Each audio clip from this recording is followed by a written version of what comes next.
Boa noite, pessoal. Antes de mais nada, gostaria de esclarecer que eu mudei de ideia em relação ao que foi dito ao final do último vídeo, de modo que eu vou aproveitar os slides já enviados pelo professor, de modo que qualquer confusão ou problemas relacionados à interação entre roteiro e apresentação sejam perdoados. E, no mais, o presente vídeo tratará a respeito dos pontos passados acerca do item de número 13 da disciplina, isto é, da remuneração.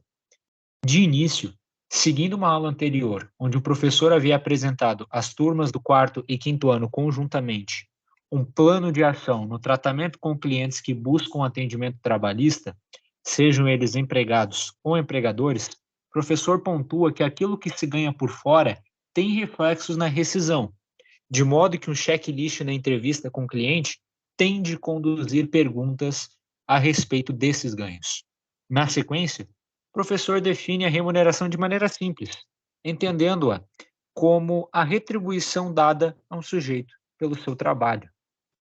Todavia, também pontua que, sob uma ótica mais crítica, trazida pela economia política, o salário será o mínimo dado a uma pessoa para que, além de não se endividar, seja capaz de retornar ao trabalho no mês seguinte e não fisicamente extenuada. Uma pessoa, aliás, que se encontra numa condição tal onde se vende enquanto mercadoria. E aqui foi apresentada uma discussão interessante. Historicamente, explicou o professor, a crítica vociferada é de que o trabalhador é o sujeito com sua própria história, dotado de dignidade, não podendo ser encarado ou tratado como mercadoria. O que é evidente, mas há um porém.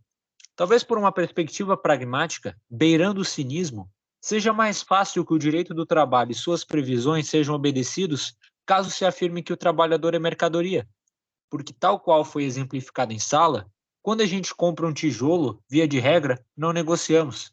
A precificação já foi realizada e ficamos estupefatos se o vendedor e o fornecedor não receberem este valor que é devido.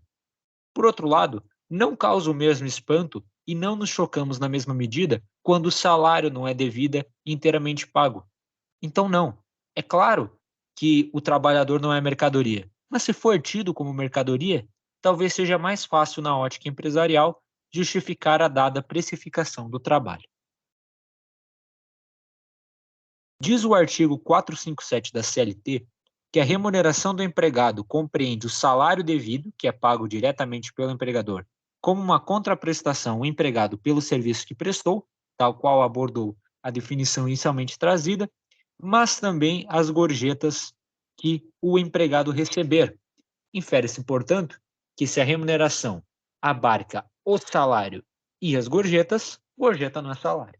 Também foi destacada a súmula 354 do Tribunal Superior do Trabalho, a qual dispõe que as gorjetas integram a remuneração do empregado, mas não servem de base de cálculo para as parcelas de aviso prévio, adicional noturno, horas extras e repouso semanal remunerado.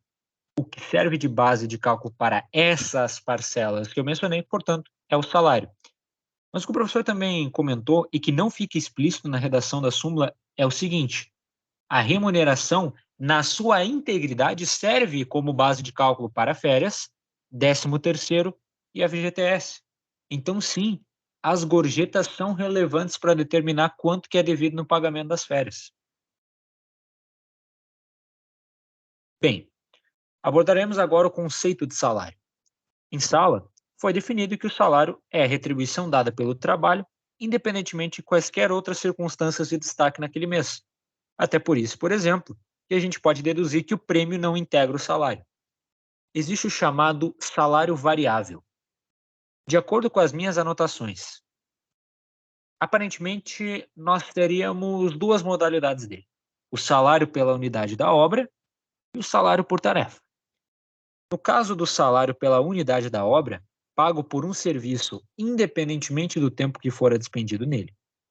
É o caso do peceiro, também denominado de tarefeiro, o caso do comissionista e também o caso do salário coletivo. Como assim salário coletivo? Foi citado o exemplo em que decide se pagar 30 mil a uma equipe de estivadores para que eles descarreguem um navio cargueiro. Isso pode nos fazer pensar no seguinte caso: se o empregado comissionista não recebe nada, ele fica sem salário? Não, pois o salário exclusivamente variável ainda assim não pode ser inferior ao salário mínimo. Também podemos falar do salário utilidade. E uma primeira forma do salário utilidade consiste no salário in natura, conforme disciplinado pelo artigo 82 da CLT.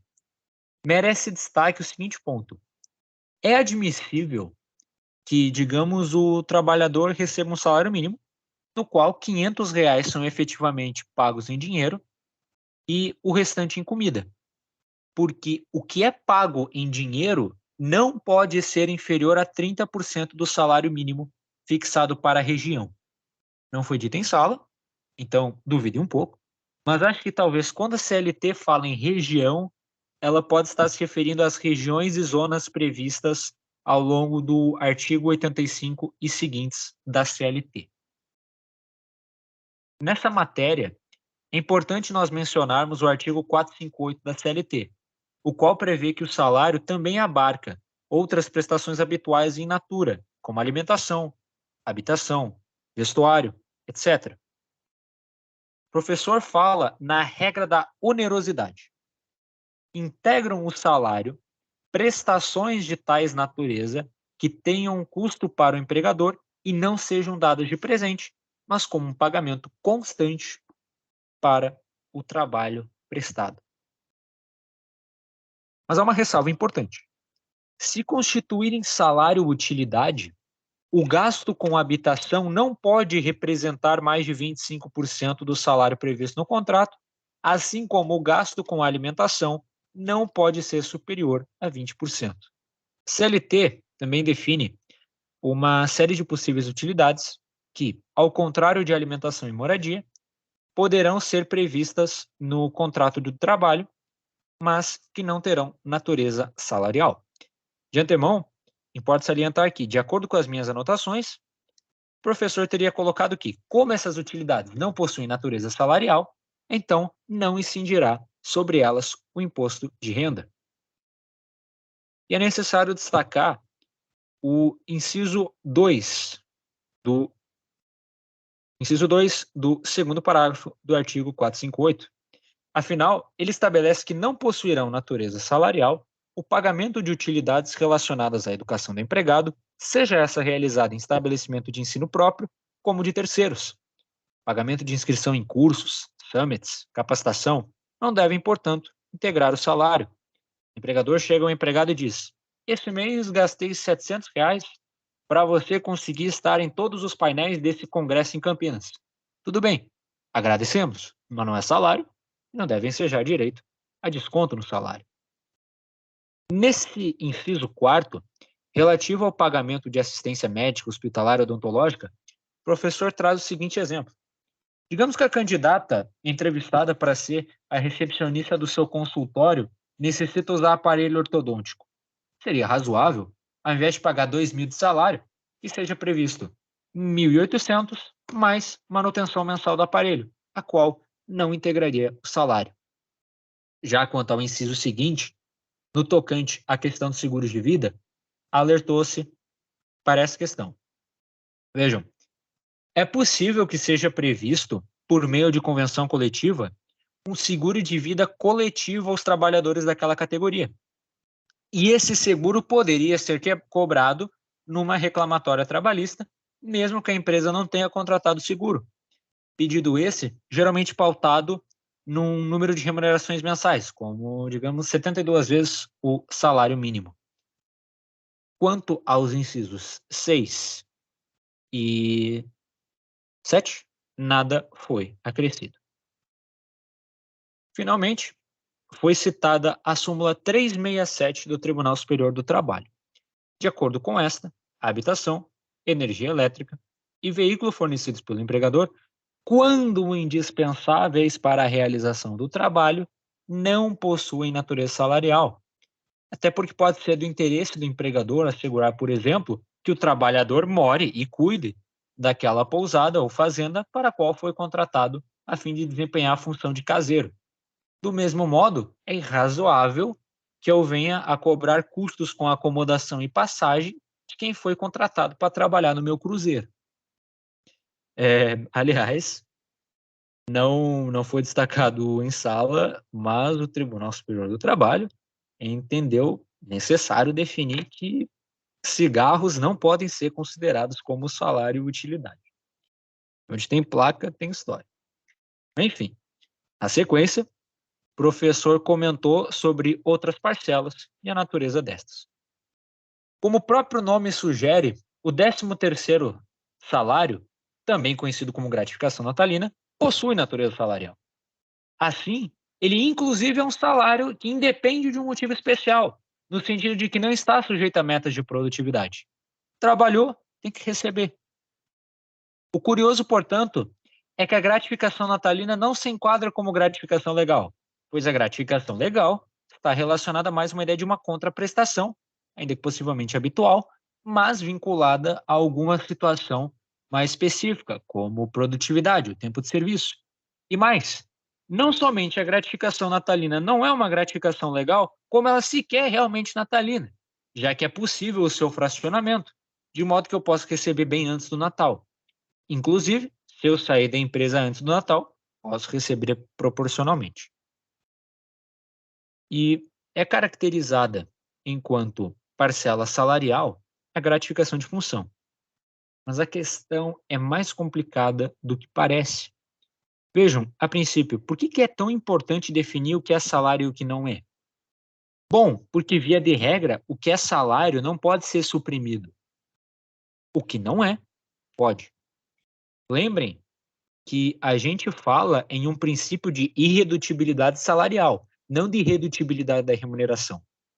Acontece o seguinte: quando não havia uma explícita previsão legal, o Tribunal Superior do Trabalho editou no ano de 2005 a súmula 372. E essa, no seu inciso 1º, dispunha que, percebida a gratificação de função por 10 ou mais anos pelo empregado, se o empregador, sem justo motivo, revertê-lo a seu cargo efetivo, a gratificação teria de continuar sendo paga. Então, digamos que um bancário exercia um cargo de confiança por 14 anos, até que, sem que tivesse havido qualquer falta ou motivo de força maior, seu superior o removesse do cargo. Sob a égide da súmula 372, em virtude do princípio da estabilidade financeira, esse adicional relativo ao exercício do cargo de confiança teria de continuar sendo pago. Mas isso não parece sustentar nas mudanças trazidas pela reforma trabalhista de 2017. O artigo 468 trata da vedação unilateral das condições do contrato de trabalho e, por sua vez, o parágrafo 1º, já introduzido pela reforma, prevê que não será considerada como alteração unilateral o caso em que o empregador decide remover o empregado do exercício de cargo de confiança, de modo que ele retorne ao cargo efetivo previamente exercido. Finalmente, o que mais importa para a presente discussão é o parágrafo 2º que foi introduzido ao artigo, porque o conteúdo da sua redação demonstra uma franca oposição à mencionada súmula do TST.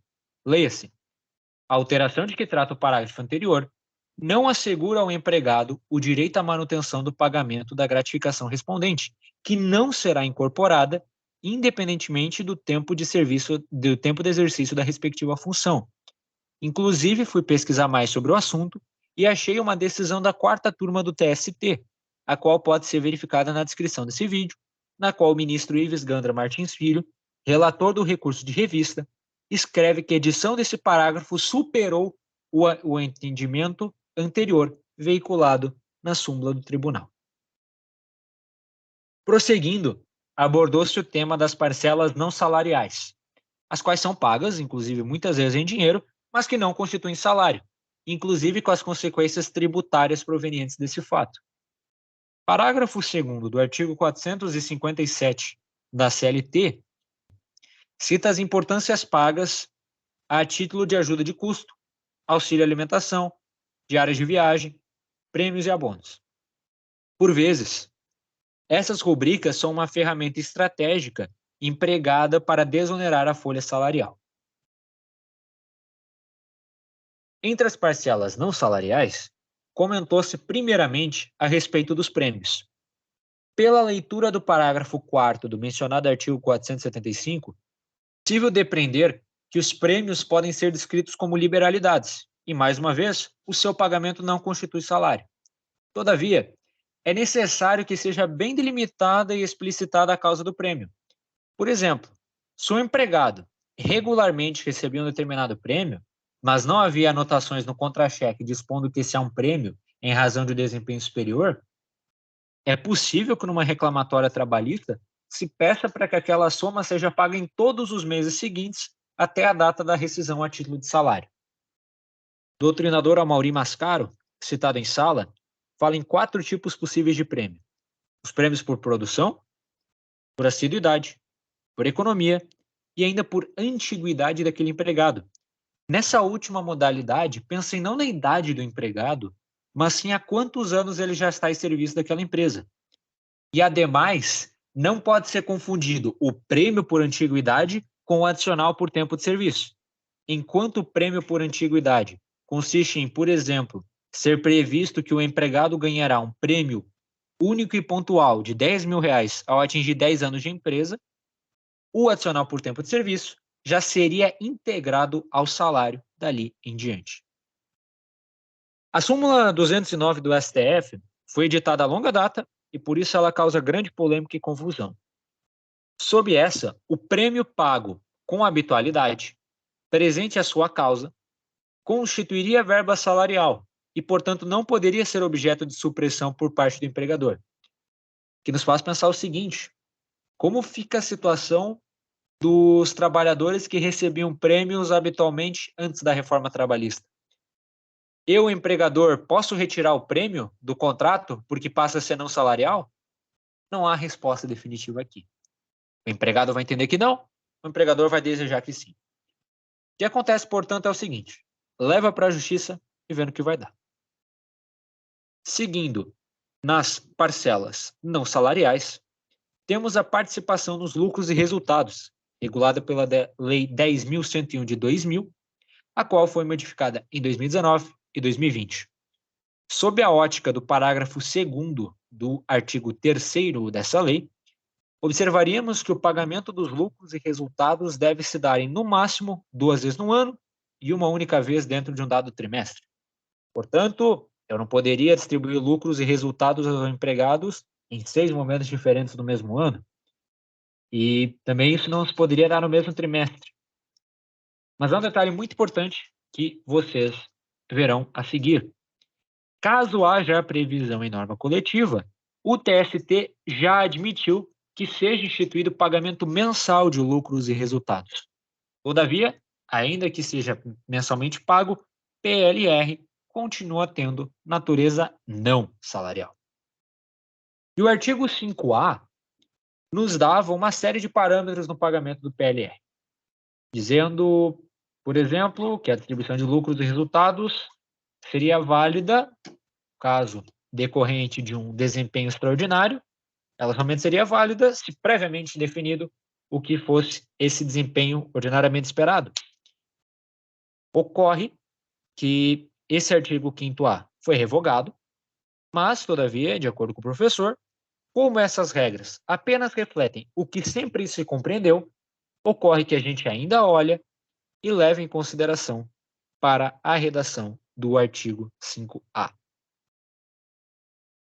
Finalmente, aqui ainda no tocante aos prêmios, eu acho que seria importante comentar a respeito da súmula 451 do TST. Ela coloca que não é isonômico você somente distribuir lucros e resultados a contratos vigentes na data fixada para a distribuição dos lucros e resultados. Como assim? Digamos que serão distribuídos lucros e resultados no dia 10 de novembro. Mas ocorre uma rescisão contratual sem justa causa no dia 20 de outubro. Como aquele empregado também contribuiu para que a empresa auferisse os lucros a serem distribuídos, é justo que, proporcionalmente ao seu tempo de empresa, ele receba lucros e resultados. Não tem natureza salarial a verba de representação. Um exemplo bom do que seria essa verba, tal qual vai ser melhor exemplificado no slide, seria o do empregado que viaja para Guarulhos e da empresa envia um valor apto a custear o vinho caro que o representante dela vai oferecer ao cliente na reunião. As stock options seriam uma oferta realizada ao empregado para que este, assim optando, compre ações da empresa. Mais especificamente, de acordo com a explicação dada em sala, o empregado poderia pagar o que aquela ação vale hoje, mas somente adquirir a ação daqui a 5 anos. A vantagem está no fato de que você espera que haja uma valorização futura daquelas ações, de modo que, mesmo que eu somente receba lá na frente, é muito vantajoso pagar um valor hoje que muito possivelmente será inferior ao valor futuro. Tá, mas e se nesse meio termo o empregado sai da empresa? Aí seria cabível que eu cancelasse o benefício. Por sua vez, as Restricted Stock Units não exigem qualquer desembolso financeiro por parte do empregado. Eu asseguro que ele vai adquirir as ações gratuita e integralmente. Posso, naturalmente, exigir que ele preencha certas condições para adquirir as ações, como um dado tempo de empresa.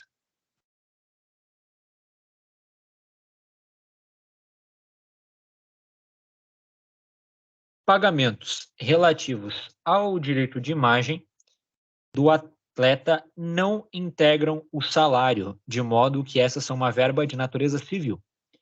Diferentemente das demais, porém, o bônus de contratação possui natureza salarial, conforme já decidiu o TST mais recentemente.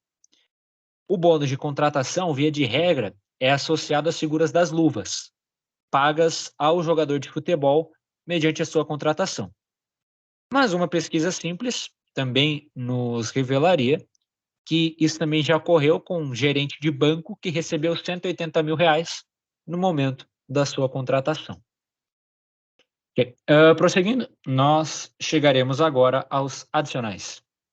Primeiro, o adicional noturno. De acordo com a súmula 265 do TST, o empregado que for transferido para uma jornada diurna não terá direito à manutenção do adicional noturno.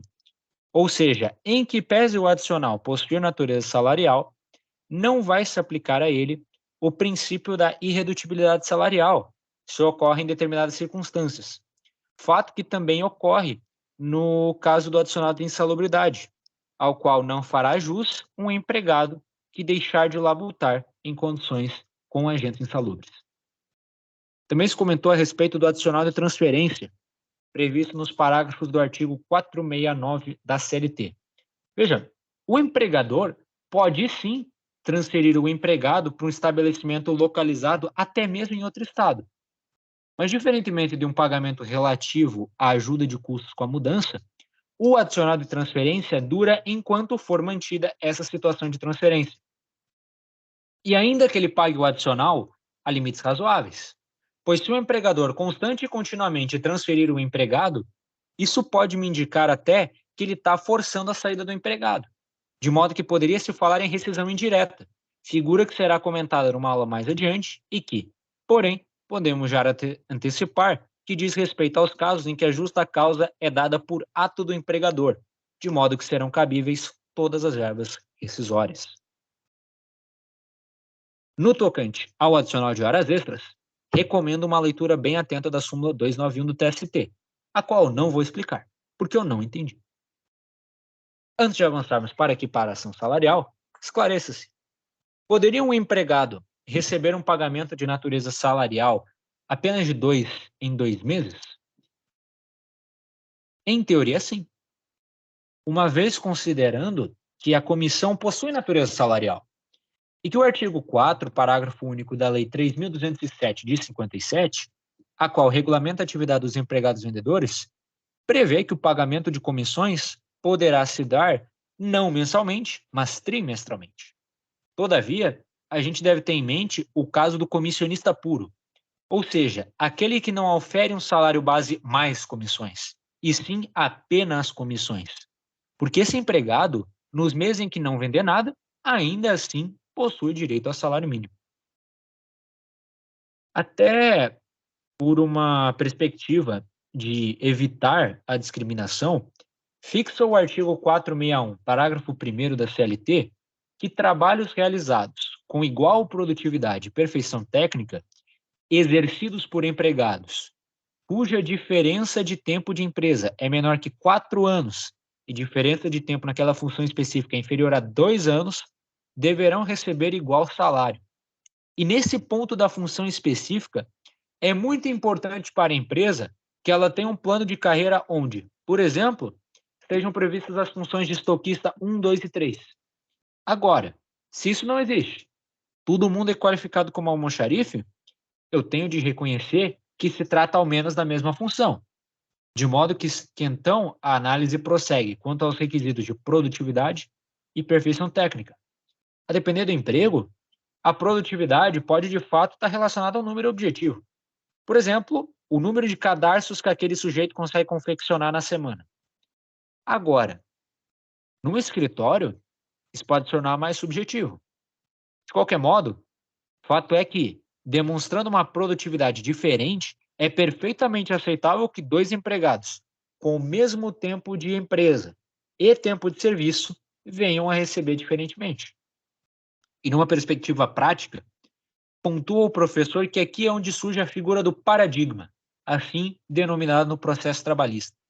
É aquela pessoa que você cita no processo como um parâmetro a fim de sustentar que o reclamante está recebendo menos do que deveria, dado o salário oferido pelo paradigma. O professor pontua que não é recomendado realizar equivalência salarial com quem está em outro estado. Estados diferentes, estabelecimentos diferentes e outros custos e condições de vida. De qualquer maneira, o fato é que muitas vezes o empregado não vai ter acesso a uma folha salarial, de modo que uma possível estratégia é ele tentar achar outra reclamatória daquela empresa onde, entre os documentos apresentados, esteja algum apto a demonstrar qual o salário recebido por quem está naquela função do reclamante. Nada a pontuar, além do que já consta nos artigos do slide, cuja leitura é importante. Além de quem foi readaptado em nova função devido a se tornar pessoa com deficiência, também não servirá como paradigma quem estiver trabalhando em gozo de auxílio acidente, benefício pago a quem sofreu uma redução da sua capacidade laborativa, mas que, todavia, não se encontra laborativamente incapaz. Certo? Vejam que a equiparação salarial ela somente é cabível entre dois empregados que estão trabalhando naquela função ou cargo ao mesmo tempo.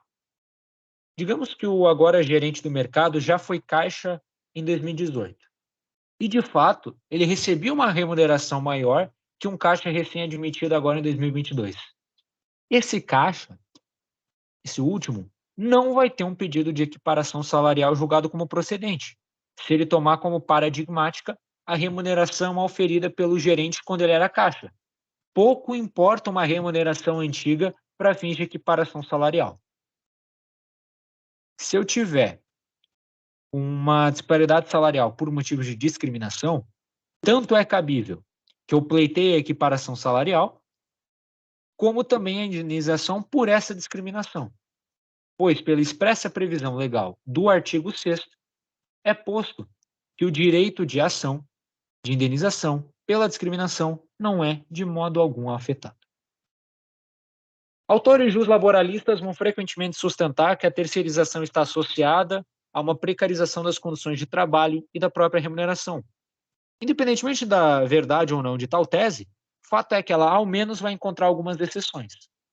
E a maior exceção possivelmente é aquela encontrada no setor de TI, onde empregados terceirizados tendem a oferir remunerações mais elevadas do que aqueles diretamente empregados pela empresa que terceiriza sua atividade. Por esse motivo, durante algum tempo, o TST tendia a equivaler o salário do empregado ao do terceirizado, quando fosse demonstrado que ambos gozam de igual produtividade e perfeição técnica. Mas isso já acabou após a tese fixada pelo Supremo no julgamento do tema de repercussão geral 383, oportunidade na qual o STF compreendeu ser inconstitucional a equiparação de remuneração entre empregados da empresa tomadora de serviços e de empregados da empresa contratada. Então, assim, se o sujeito da terceirizada ganha 5 vezes mais que você, apesar de apresentar a mesma produtividade e perfeição técnica que você, o problema é seu. Por fim, pessoal, em que pese não estar diretamente ligado ao tema dos slides, destacaria que o professor reforçou nessas aulas que a aptidão da prova na matéria relativa à jornada de trabalho é da empresa. Sob uma ótica de distribuição dinâmica da prova, naturalmente apta a empresa para trazer tal prova, de modo que sequer é cabível afirmar que houve inversão do ônus da prova. Com isso, nós vamos concluindo mais um vídeo. Grato pela atenção e até a próxima.